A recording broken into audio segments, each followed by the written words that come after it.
The monitor was still going. Clean signal, steady rhythm, a completely normal heartbeat transmitting live from a chair in the main lobby at 2:15 in the morning. The problem? The guy it belonged to was gone, room empty, bed made, and every single door that could have let him out was either locked, coded, or wired to an alarm that never once went off that night. Stick with me, because after 20 years of nursing, this is the one I genuinely cannot explain. So, the step-down unit. For anybody who doesn't know, that's the floor right below the ICU. Patients there are stable enough that they don't need a full intensive care team on them every second, but they're still sick enough that we keep them on monitors and check in regularly. It's usually a calm floor, predictable. Honestly, the most drama you typically get is someone yanking their IV out because they want to go find a cigarette. I'm Nurse Rains, 20 years in. I've done trauma ER, psych, ICU, hospice.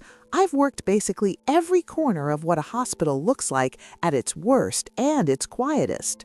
I've seen people fight incredibly hard to stay alive, and I've sat with people who were done fighting. And in all of that, I've learned to find an explanation for almost everything. I want to be clear about something before we get into this. Every case I talk about on this channel is something I was physically present for, not a story I heard secondhand, not something that got passed around a break room until nobody remembered where it started. I was there.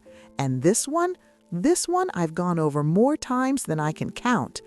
Almost everything has an explanation. Okay, it was a Tuesday night, dead of winter. The parking lot was black ice, the ER waiting room was standing room only, and we were coming up on shift change. That's when the evening crew walks us through every patient, flags anything weird, and hands off care.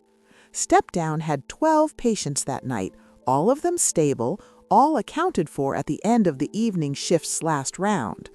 Room 7, I'll call him Mr. Cole, was a man, late 50s. He'd come in 2 days earlier with chest discomfort and some irregular heart rhythm. Nothing that was sending anyone into a panic. The cardiologist had him on telemetry, which is basically a small wireless monitor about the size of a TV remote that clips to a little pouch you wear around your neck and sends your heart's electrical activity in real time to a screen at the nurse's station. We can watch your heartbeat from 50 feet away. The second something shifts, we know. Mr. Cole had been rock solid for 2 days. Normal sinus rhythm, that's the good kind, the kind where your heart is just doing its job like nothing's wrong. He was a pleasant guy, cooperative, ate his food, watched the news. The nurse handing off to me said he'd asked about discharge paperwork that evening, said he seemed really ready to go home. That part matters. He was ready. I did my opening round, popped my head into room 7 around 11:30. He was in bed, lights low, eyes closed, checked his telemetry at the station, clean signal, steady, charted it and moved on.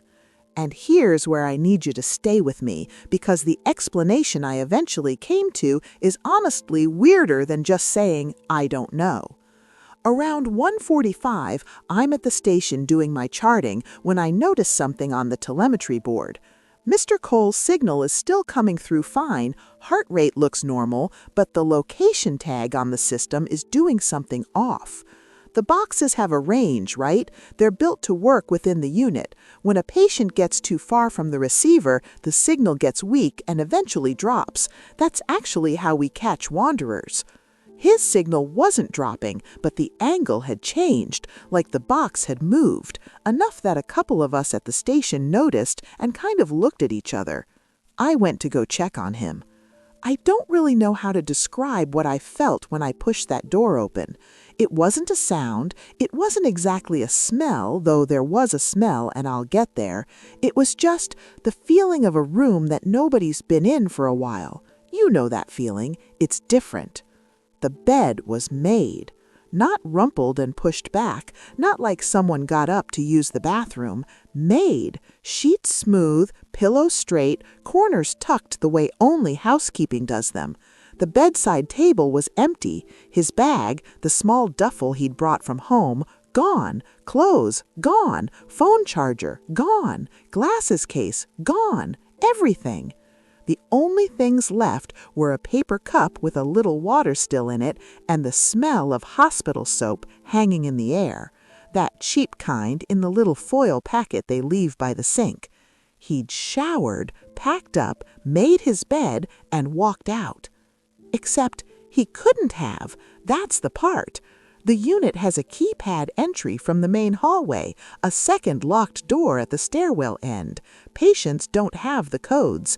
After 9 p.m., the only way in or out was right past the nurse's station or through a secondary exit that sets off an alarm you could hear from the parking garage.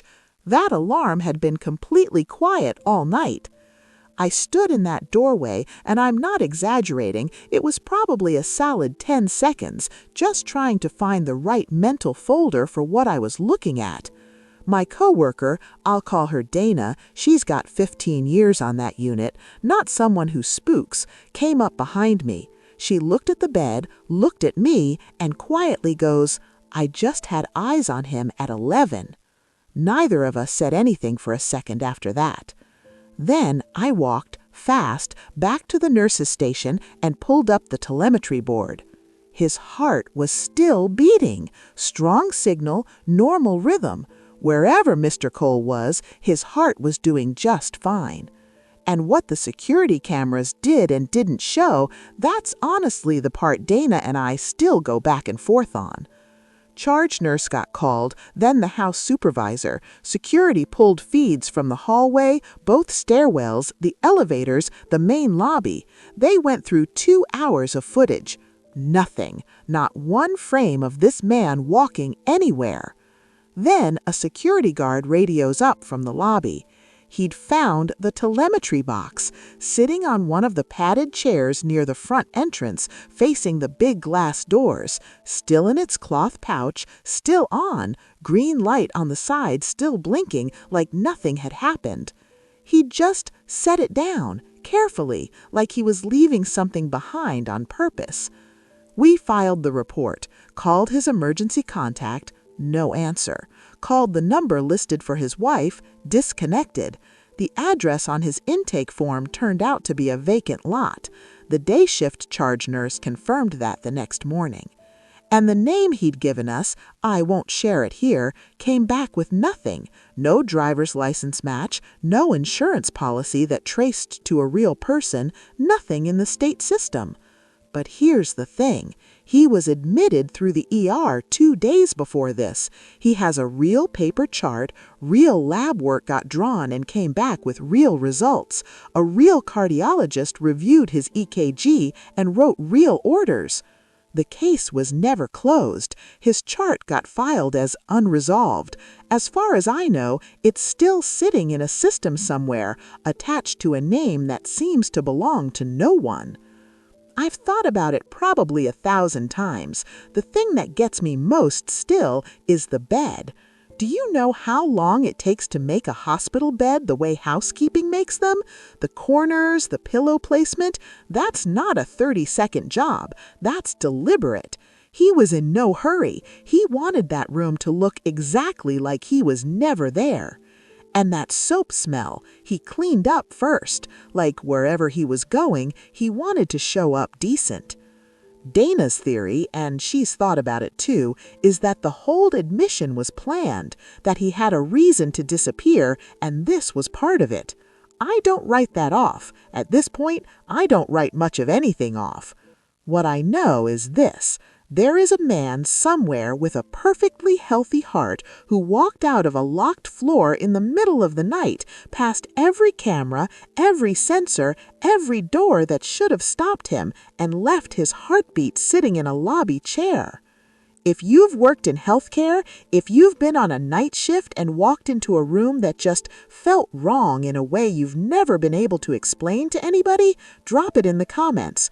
I read all of them. Every single one, because the strangest part of nights like this isn't what happened, it's finding out you weren't the only one who saw something like it. On the quiet shifts, when the unit's calm and all the monitors are steady, I still think about that little green light, still blinking, like he was saying, I was here, I was real, I just wasn't ready to be found.